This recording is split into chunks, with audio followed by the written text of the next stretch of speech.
ergan si barerraa kaasee callisee dhuman si jaalladha. Sababa isaa garuu hin beeku. Baay'ee min si jaalladha.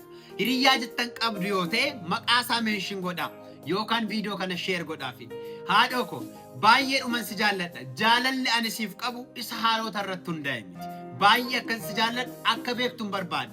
Yeroo kamiyyuu taanaan bilbilee sitti himuu yoon baadhes qaamaan dhufee harkaan si qabee sitti himuu yoon baadhes baay'ee akkan si jaalladhu naaf bada. Hiriyaa koo baay'ee jaalladhuudhaati. Sin jaalladha, sin kabaja. Yeroo hundumaa gammadinaaf jiraadhu. Bakka deemtu hundumatti nagaa naaf ta'e. Hojiin ati hojjettu hundinuu siif haa eebbifamu. Wanta tarkaan qabde hundi isaa wal siif haa qixxaatu. Kaayyoon kee siif haa milkaa'u. Sin jaalladha. Anumatummoo sin jedhe.